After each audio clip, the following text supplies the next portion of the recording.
And welcome back to Motorshow updates with Mr. Dude, we can play with the bikes later. We still have cars to talk about. No, sorry man, this fuel cap makes a really nice clinking sound. Like listen to that. It's very nice. Satisfying sound. Sorry, what are we talking about? Hey. Alright man. So the next manufacturer we're talking about is, the industry is a very tough business to break into, the automotive industry, right? Yeah. We have a few new manufacturers coming, Tesla being like the latest, but it took them like a decade to really solidify their Yeah, they went through a lot of trouble. Yeah, but this next one is from Vietnam and it's called Vinfast. Vinfast. Vinfast. Vinfast? Are you saying it with Tamil accent? Is it Vinfast? Vinfast. To give you a little bit of context, Vinfast is the largest conglomerate in Vietnam. They own schools, they own factories, they pretty much own everything. In fact, you could sort of say they're probably like the Reliance. How what Reliance is to India is what Vinfast is to Vietnam. Yeah, okay, so it's like if Reliance were to get into the car business, this is kind of like that. Sort of like that. To set up the business, Vinfast has invested $3.5 billion into all their facilities and stuff like that. Yeah. And 1 year ago, they did not even have a car, not even a design. But what we're going to see is the finished designs and pretty much production ready, all in a span of 1 year. By number one, hiring the designer. Yeah. Now, he's a chap called Giorgio. I'm not sure how you pronounce it, but he is. It sounds very Italian, right? Giorgio. But the way they also did it is because they're such a big conglomerate, they crowdsourced the design. So Vinfast essentially asked Pininfarina, Italian design Giorgio, and Zagato, and for a saloon and an SUV. And what they did was they put it out for the Vietnamese public to vote. 60,000 people voted and these were the final designs. But we'll get to that in just a second because it sounds like Reliance and Indian Idol and everything. This sounds exciting already, man. Look at all of this. Now, before we get into the actual cars themselves, I first want to show you what this guy has designed in the past. So this is some of his work. This is the first one. It's the Aston Martin DB4 Bertone Jet. Oh my God. This is a car that he's designed. All right. Where have you been all my life? Okay. The next one is the BMW M1. This is the same design as the M1, but not just that. The Lotus Esprit. 80s. Come on! Everything cool is from the 80s and the 70s. And if you're a fan of Back to the Future, he designed the DeLorean, the legendary DeLorean. And I know you're a fan of hatchbacks. He also designed the Golf Mark 1. We were talking about that a little bit earlier. Everything but not just that. What? Not just cars. Next, great. He's also designed a Beretta. This is the U22 Neo. He's a gun designer. And the CX-4 Storm. If you're a fan of Counter-Strike, you might be familiar with the gun of this time. Right. So he's also designed motorcycles and camera bodies and so on and so forth. But these are the main highlights. Of course. Yeah, so he's obviously the coolest man in the world. Yeah. So let's take a look at what he's put together when it comes to the cars. So all of this build up, and then now this is what he... This is it. Now there are two cars basically, a sedan and a crossover.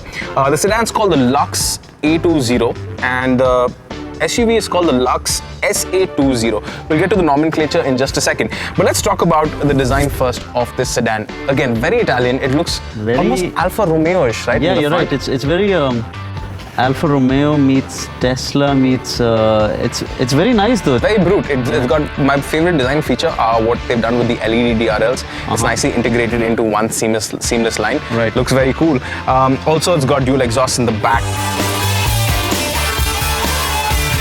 Coming to the interiors, so this is the interiors, clean lines. If you look at the infotainment system, it's very reminiscent of what Volvo has. Right. So again, it looks like you could say that they've taken bits and pieces of other cars, but I think that's a little too much criticism. To be honest, with the kind of heritage that this designer brings, if you were to criticize anything he made, you'd have to be hung by the rest of the design community. You can't criticize the god of design. Even if he just designed the Esprit or even just the M1, any one of these things he could have designed and then he could have drawn a turd and sold it, and it would be your duty to figure out what is beautiful about it.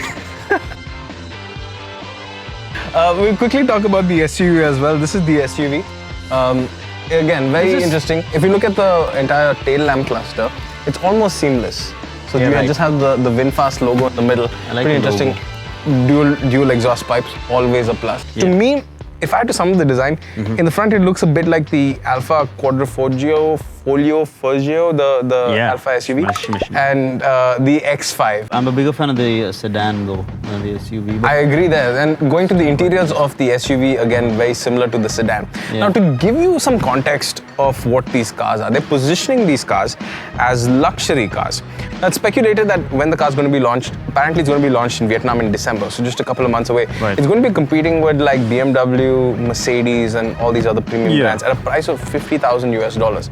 Yeah. It's not cheap by any means if you look at it as a Vietnamese car. Yeah. But compared to maybe a $70,000 top of the line 5 Series saloon, seems like a bit of a bargain. But then I'm curious to know what they target TG is, you know? So it's called the Lux A2.0, and a little bit about the nomenclature, because nomenclature is super important in cars. Yeah. Lux because luxury, A because they believe is the best, like A+, and 2.0 meaning engine capacity. You know, they got the best freaking coolest designer. Yeah. And then they name it. I wish they'd spent like another $100,000 to go to the cool car naming company.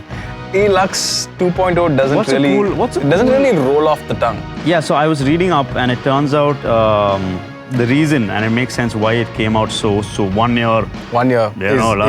It takes at least 6 to 8 years to develop a car. That's the usual life cycle. But they've done it in 1 year from ground up. Yeah, so then you're questioning the engineering integrity. Exactly. But in a way, it's sorted because they've gone to BMW and they kind of use the old 5 Series platform and engine and all of that. But they say they upgraded it, so it's not gonna it's not gonna seem old. They say they've upgraded the engine, tuned it up. It's like what Sanyong Rexton. Yeah. It's basically based on an old Mercedes chassis with an engine. An old M-Class. They got David Beckham and Miss Vietnam to launch the car. David Beckham and Miss Vietnam. Yeah, I know that. It's an interesting combination. It seems like honestly, this kind of cockiness, it feels like a Reliance thing. I wonder if you were to imagine if Reliance were to make a car, what do you think it would be called? And what do you think it would look like? And who do you think they would call to launch said car? Oh, now that's an interesting contest. And I think that's a great note to end our discussion on the Vinfast. If you win, you get a free Geo SIM card. And we might just get shut off about now. Yeah.